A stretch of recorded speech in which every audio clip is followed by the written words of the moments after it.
Hello, everybody. I hope all of y'all are having a good day today. My name is Billy Hobbs, and what I want to say right now, I just want to do a brief thing to tell you who I am and what we do here in the Philippines, and then I want to get on with the teaching. And what I'm telling you now is, and I'm not telling you this, you don't have to comment anything in the comments saying, hey, I don't have any money, I hope I can help you one day. It's just not what that's about. I just want to bring awareness to the people that watch my channel that this is what we do here. I have a nonprofit, Future Love Inc. Charity that I operate here in the Philippines, and we feed and clothe children for the most part, but their moms and dads as well. And we also provide medical services as funds are available. Been here 8 years now, and we have supplied over 100,000 meals, over 80,000 articles of clothing, and I'm not sure how many surgical procedures and prescription drugs that we've been able to provide. And all of this has happened because of about 8 or 9 individuals scattered all over the world. I am an independent missionary. I am not in any way connected to a major religious corporation. And to be an independent and not connected to anybody like that, 100,000 meals in 8 years is a miracle from God. I was supernaturally led here to the Philippines. I was supernaturally connected with my wife. I had asked God that I wanted a wife that had experienced his love like myself. And so I was led to her and to the Philippines for this purpose of doing this, but the main reason is for something bigger. I am just supposed to be here, okay? God is putting his people all over the world because it's important that we're strategically placed all over the world. That's all I can say about that. But while I'm here, God wants to show the world what love can do. And so that's what this ministry is about. So if you want to help out, if you would like to help, we have a PayPal account for the nonprofit. And if you feel led to help, hey, $10, $15, $20, $100, all of it's good. It all goes towards the children, to the ministry, 100%. None of it goes in my pocket. On June 14th of 2012, I heard the call. I heard that still small voice that said, call out to Jesus, okay? And whenever I responded, I experienced God's love. I became a beloved. It's a love that just human words can't describe. But in the twinkling of an eye, I was changed. I was no longer a drug addict. I stopped smoking cigarettes, taking drugs, drinking. Just the person that I was completely annihilated. And I knew in that moment that my life was no longer my own. I didn't have to read about it in the Bible or anything like that. I knew in an instant how I was going to live the rest of my life. I didn't need any instruction from a man or from a book. I knew this is the way. Follow the Spirit. I knew that it was no longer me that was in charge, that I was being now led supernaturally by the Spirit of God, and that I would go wherever he leads me. Wherever, it didn't matter. Most of you guys know my testimony. I should be dead or in prison. So this life is not my own. This is a gift. And so God can have it, all right? It's been an amazing life, a new life, but there has been sacrifices. And this is not the life that my old carnal self would have ever chosen, but it is the most amazing and wonderful life that I could ever imagine. That night, it was like I took my first breath as a new creation. And immediately my eyes were opened up to what this world really is. And I didn't see the illusion anymore. everything's is all sunshine and rainbows. I saw the world for what it was, that it was upside down, it was off course and very dark.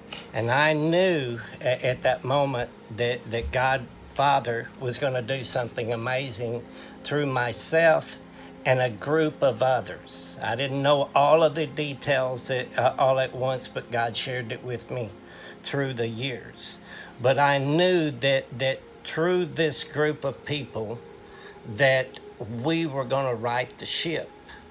We were going to, through God working through us, we were going to make this place right again, no matter the cost. Losing your life or anything like that, it didn't matter. This is going to happen. People see me and they hear my videos and stuff, and a lot of people pity me. They say that I've had a nervous breakdown. They say that I'm delusional, that I'm hearing voices in my head.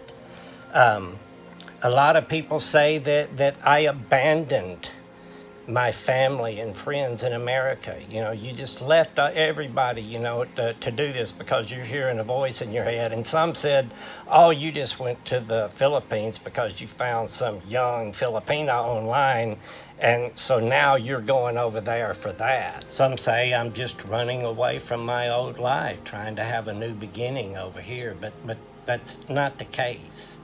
You know, even church leaders, or these buildings that you call churches, or organizations that you call churches, corporations, their leadership today, I mean, some may say, oh yes, you know, God speaks to us today and he does this and he does that, but deep down inside, they don't really believe that.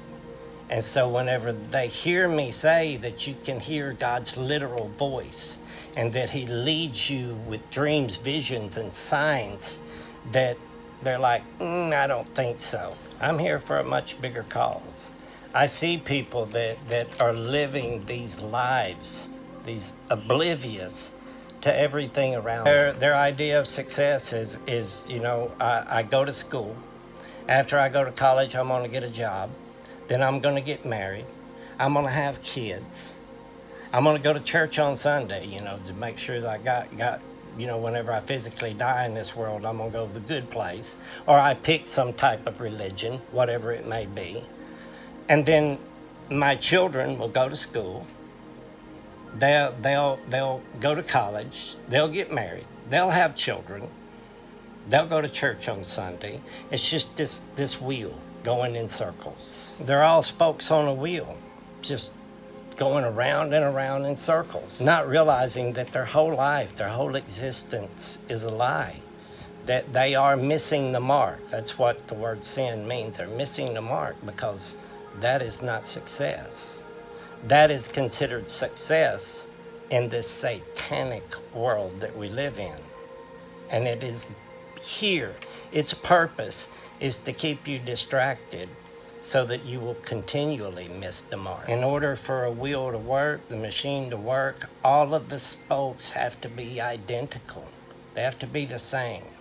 They all have to believe in the system. They all get educated in the same system. They all get their science, their history, everything from the same system, and it's all a lie. This place is a maze, but there's no exit.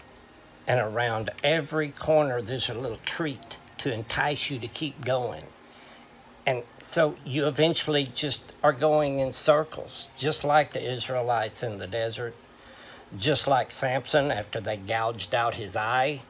They put him on the treadmill, you know, grinding wheat or whatever into flour, but he was just going in circles. Yeah, I think it's funny because, you know, here we invented the wheel thousands of years ago, supposedly. It's what they tell us anyway. And here we are still using the wheel when we should have hovercrafts and should be levitating and things, okay? I mean, we're stuck in this wheel-based system. Kind of like the Ezekiel flying machine, you know, the wheels within wheels, you know. I'm part of something better. I'm part of something that is to right the ship. I didn't come here to the Philippines to escape, all right? I was led here. You know, I told you that I'd asked God to give me a wife that knew him like I knew him. And one time I was speaking to her on the phone before I ever came here to the Philippines. And while she was talking, I didn't know she sang, but I asked God in my mind, I said, Lord, if she's the one for me, have her sing me a song. Immediately, it's like a switch flipped in her head, and she started singing a praise and worship song in Visaya, her native tongue. Another time, I was just in my house. We're 13, sometimes 14 hours ahead here in the Philippines and in America. And it was sometime in the afternoon for me. Lyn should have been asleep, but I asked God, I said, Lord, if she's the one for me, have her call me now. And before I could say now, my phone rang. All right? A week before I came here, someone that I love very much told me that I was crazy, that God doesn't speak to us anymore. And he told me that if I come here to the most dangerous place in the world, that I wouldn't last 6 weeks. I would be dead very soon, and the people would take advantage of me. I was really, really down, and I was driving down the road, and I said, Lord, if this is what you want me to do, please show me something. Immediately, a maroon, brand new Cadillac passed me, and the license plate said Lyn, Lyn144. Lyn is my wife's name, and 144 is one of my favorite numbers, and I think you know why. So anyway, that's my story. That's why I'm here on top of a mountain in the middle of the jungle in Southeast Asia on the island of Mindanao, one of the most dangerous places in the world. And I feed and clothe children and regular older people as well, not only physical food, but spiritual food. I share them the knowledge that God has given me. I go all over the place in these buildings that they call churches and share my testimony, and I share the same knowledge that I share on these videos with these people. I'm not afraid to get out there and speak it. I love and miss my mom and pop, my son and daughter, my grandkids, my friends, all my family, everybody, my brother, my sister. Miss all those folks dearly. But I would not change a thing, because I know that this is for a bigger cause. I know that this is something bigger than me, bigger than my sacrifices, and all those like me who have had to make this sacrifice too. I know it's part of a bigger plan, and in the end, I don't know all of the details, but I do know that I am where I am supposed to be, and that one day this place is going to be made better. And all my family and friends and all those people that thought, I may have abandoned them. My mother and my pop don't feel that way, and others don't feel that way, but I know some do. They're going to understand why. And this place is going to be restored back in our Father's image. And we're going to get people off this merry-go-round, this wheel. I'm not just another spoke in the wheel. I'm something new, along with a group of other people. We're a small army, but we're going to do something amazing. Anyway, that's my story. I love you all. God bless.